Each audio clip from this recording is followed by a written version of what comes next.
And I wanted to take a second to introduce myself. I want to be super fast because I don't want to take more than a minute doing this. I'll give you the snippet version of my history. I've done everything in the health and fitness business. I started working at Globo Gyms when I was pretty young, ended up in a cardiac rehab in a hospital. I worked in the Power 5 conference as a strength and conditioning coach. I also taught at the most prestigious university in Indiana, that being Purdue University, for 3 years. I currently own a 7,000 square foot training facility. I've bought and sold many gyms, and I am also in the medical device industry, specializing specifically in minimally invasive spine. But that is not the point of today's cast. The point of today's cast is with this lab report podcast to bring you guys a lot of value and give you thought-provoking things to think about as you move forward on your own health and fitness journey. Okay, and what I'm talking about today is there is a small group of physicians out there who are trying to redefine the terms of the minimal adequate amount of activity that needs to occur for you to live a longer, healthier life, and they're really focused on longevity. First, we have to understand kind of where the previous recommendations came from and what they were targeted to achieve. So previously, when I was an undergrad 20 years ago, there was, and still is, an organization called ACSM that kind of had a stronghold on the personal training industry. And they set forth standards that were originally designed to improve upon cardiovascular health and lower the chances and risks of cardiovascular disease. Their original recommendations for the ACSM was that a person, in order to maintain this heart health, performed submaximal cardiovascular activity, submaximal being a heart rate of less than 80% of your VO2 max, 3 times a week for 30 minutes. Most practitioners in the industry now would agree that is woefully inadequate. ACSM has revamped. I checked before I did this. They do recommend now that you have the same submaximal exercise 5 days a week for 20 minutes. Okay, so you can't really fault them too much because their goal is solely focused on improving cardiovascular health. Again, probably a pretty limiting approach if you're just speaking broadly to people.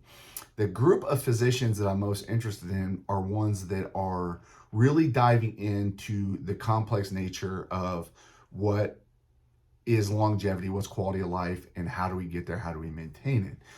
I was fascinated by what they were putting forward because they offer a lot of interesting insights.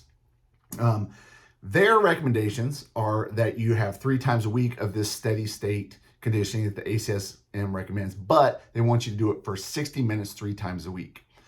Another 3 times a week, they want you to do anaerobic threshold work, working closer to your VO2 max for 30 minutes at a time. Their protocol was something around 4 minutes on, 4 minutes off of near submaximal activity. I think that is would be pretty intense for somebody that's not used to operating at that high of a heart rate. Okay, and we'll talk about some practical applications for that here in a little bit.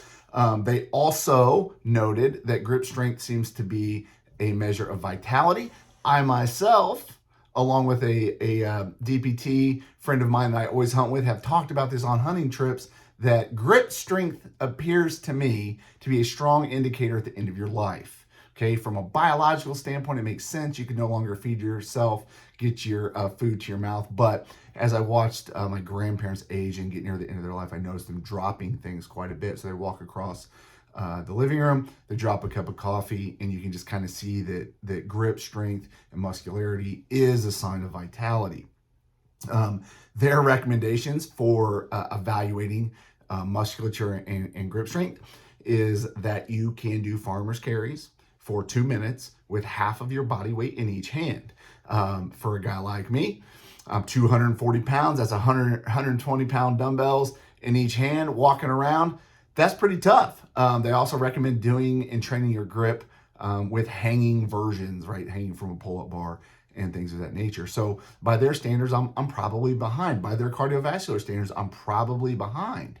And I think that if I'm objectively evaluating myself, that's correct. I am behind.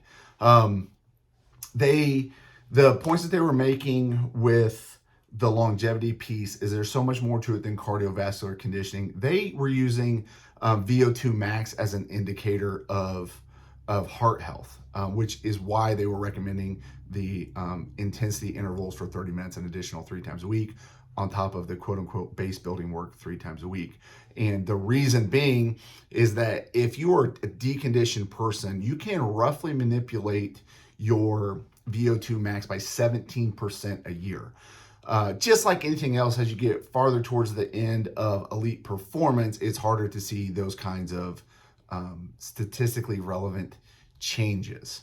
Okay, but for the average person, a 17% increase, and the average person in America is way deconditioned. So a 17% increase is probably something that is really, really accurate.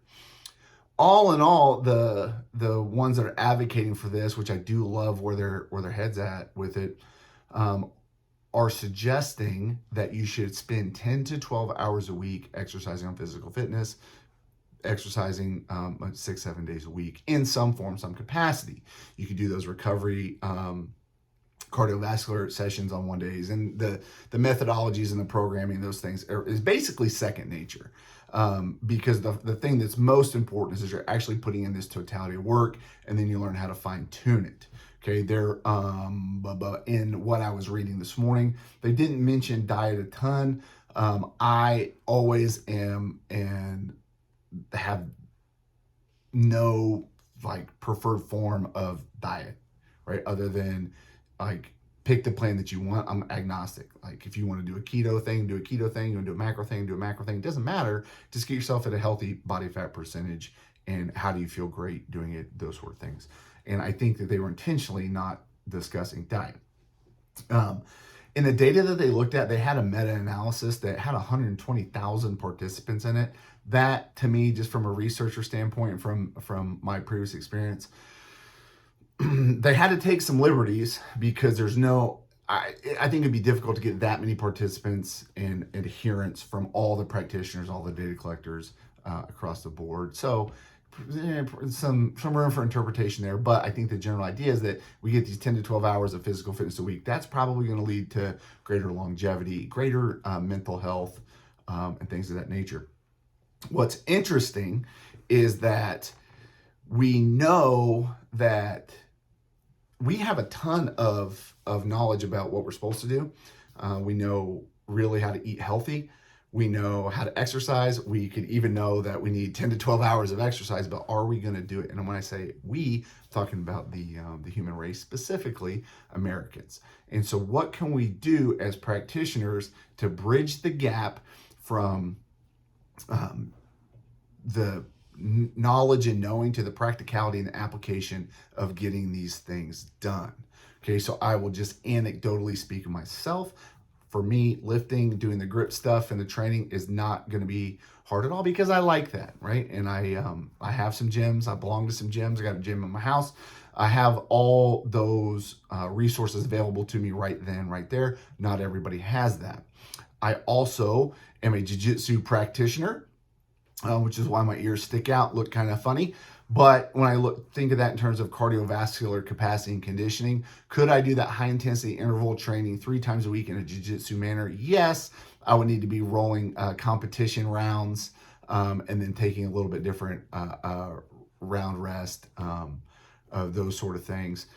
Could I do like light jiu-jitsu rolling another 3 times a week? I don't know, maybe not. Because well, I could, but I don't know if that would be like entertaining enough for me. And that's the point I'm making, is I'm not sure that from a mental standpoint, that is something that we can get, that I could get myself comfortable with. I'm somebody that loves to train. The David Goggins in me, and I'd be like, well, that's what you need to do because it's a hard thing and you got to do the hard thing. Okay. So from a practical application standpoint, I think there's much further things that need to happen in terms of discussion to get people where they need to be. I think it's impractical to get people from exercising 0 to exercising for 10 or 12 hours a week. Okay, so there has to be a baby steps formula plan in play to get people there. But lastly, I will say this. I'm optimistic that it could happen, people exercising 10 to 12 hours a week, because the only positive of COVID is that we got remote working going. So you're working remote.